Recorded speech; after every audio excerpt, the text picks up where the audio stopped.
अरब सागर बिल्कुल शांत है। लहरें धीरे धीरे किनारे से टकरा रही हैं। ऊपर से देखने पर सब कुछ सामान्य लगता है, लेकिन इसी खामोशी के नीचे एक ऐसा खेल चल रहा है जिसने दुनिया की सबसे ताकतवर नौसेना को भी सोचने पर मजबूर कर दिया है। सवाल सीधा है, अगर अमेरिका जैसे देश के युद्धपोत किसी इलाके में आ जाएं, तो क्या कोई उन्हें रोक सकता है? और अगर वही जगह भारत के सबसे अहम रणनीतिक रास्ते के सामने हो, तो क्या भारत चुप बैठ सकता है? असल कहानी यहीं से शुरू होती है। अरब सागर के किनारे एक बंदरगाह है, चाबहार। पहली नज़र में ये एक साधारण पोर्ट लगता है। जहाज आते हैं, माल उतरता है, कंटेनर लोड होते हैं और फिर जहाज आगे बढ़ जाते हैं। लेकिन असलियत ये है कि ये सिर्फ एक बंदरगाह नहीं, बल्कि भारत की समुद्री रणनीति का एक बेहद महत्वपूर्ण दरवाजा है। यही वो रास्ता है जिससे भारत बिना पाकिस्तान की जमीन छुए सीधे अफगानिस्तान और मध्य एशिया तक पहुंच सकता है। व्यापार, तेल, सामान, सब कुछ इसी रास्ते से जा सकता है। इसलिए चाबहार सिर्फ ईरान का पोर्ट नहीं, बल्कि भारत के लिए एक बड़ा रणनीतिक रास्ता भी है। अब सोचिए, अगर इसी रास्ते पर अचानक दबाव बनने लगे तो? कुछ समय पहले ऐसी खबरें आने लगीं कि ओमान की खाड़ी के आसपास अमेरिकी नौसेना की गतिविधियां बढ़ गई हैं। युद्धपोत लगातार गश्त कर रहे थे, समुद्री निगरानी तेज हो गई थी और कुछ व्यापारिक जहाजों से रेडियो पर पहचान बताने के लिए कहा जा रहा था। सुनने में ये सामान्य लगता है, लेकिन समुद्री रणनीति में ये एक बड़ा संकेत होता है, क्योंकि समुद्र में जो ताकत ज्यादा दिखाई देती है, वही धीरे धीरे वहां का माहौल नियंत्रित करने लगती है। व्यापारिक जहाज भी उसी हिसाब से रास्ते चुनते हैं। यही वो समय था जब भारत के रणनीतिक हलकों में हलचल शुरू हुई।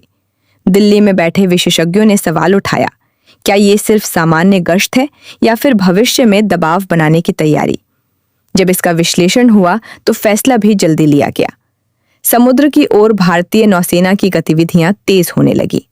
कुछ ही समय बाद एक विशाल जहाज उस दिशा में बढ़ता दिखाई दिया। ये था भारत का स्वदेशी विमान वाहक पोत INS विक्रांत। विक्रांत सिर्फ एक युद्धपोत नहीं है, ये समुद्र में चलता फिरता एयरबेस है। इसके डेक पर लड़ाकू विमान तैनात रहते हैं। इसके साथ मिसाइल सिस्टम, सुरक्षा जहाज और निगरानी तंत्र चलता है। जब विक्रांत समुद्र में आगे बढ़ता है तो वो अकेला नहीं होता, उसके साथ पूरा युद्ध तंत्र चलता है। जैसे ही विक्रांत ने उस इलाके की दिशा में अपना रास्ता बदला, अंतर्राष्ट्रीय निगरानी सिस्टम में हलचल होने लगी। समुद्र में हर बड़ी गतिविधि पर दुनिया की नजर रहती है। पेंटागन के विश्लेषकों ने भी इस हलचल को नोटिस किया। पहले उन्हें लगा कि शायद ये कोई सामान्य अभ्यास होगा, लेकिन धीरे धीरे ये साफ हो गया कि ये सिर्फ अभ्यास नहीं है, बल्कि एक संकेत है, क्योंकि विक्रांत के साथ भारतीय नौसेना के दूसरे जहाज भी सक्रिय हो गए थे। इन जहाजों पर लंबी दूरी की मिसाइलें तैनात थीं, ऐसी मिसाइलें जिनकी गति बेहद तेज होती है। यानी अब समुद्र में भारत की मौजूदगी साफ दिखाई देने लगी थी। लेकिन कहानी यहीं खत्म नहीं होती। समुद्र की सतह पर जो दिखता है, असली खेल उससे कहीं ज्यादा गहरा होता है, क्योंकि समुद्र के नीचे भी गतिविधियां चलती रहती हैं। भारतीय नौसेना की पनडुब्बियां भी उस क्षेत्र में अपनी निगरानी बना चुकी थीं। पनडुब्बियां दिखाई नहीं देती, लेकिन उनकी मौजूदगी किसी भी नौसैनिक संतुलन को बदल सकती है। अब स्थिति बदलने लगी थी, क्योंकि अमेरिका के पास दुनिया की सबसे बड़ी नौसेना है, लेकिन हिंद महासागर भारत के लिए कोई दूर का इलाका नहीं है। ये वही समुद्र है जहां भारतीय नौसेना सालों से अभ्यास और निगरानी करती रही है। कुछ ही समय बाद एक और खबर सामने आई। अरब सागर की दिशा से भारत का दूसरा विमान वाहक पोत INS विक्रमादित्य भी सक्रिय हो गया। अब जरा सोचिए, जब एक ही इलाके में दो विमान वाहक पोत मौजूद हों, तो इसका मतलब क्या होता है? दुनिया में बहुत कम देश हैं जो ऐसा कर सकते हैं।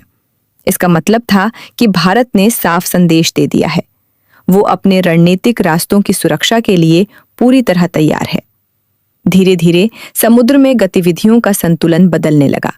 गश्त के रास्ते बदलने लगे, तनाव भी कम होता दिखने लगा। और यही इस पूरी कहानी का सबसे बड़ा सबक है। कभी कभी ताकत दिखाना युद्ध शुरू करने के लिए नहीं, बल्कि युद्ध को रोकने के लिए होता है। भारत ने भी वही किया। बिना एक भी गोली चले सिर्फ रणनीति और तैयारी के दम पर एक बड़ा संदेश दे दिया। और शायद यही वजह है कि आज हिंद महासागर की रणनीतिक चर्चा में भारत का नाम पहले से कहीं ज्यादा मजबूती से लिया जा रहा है।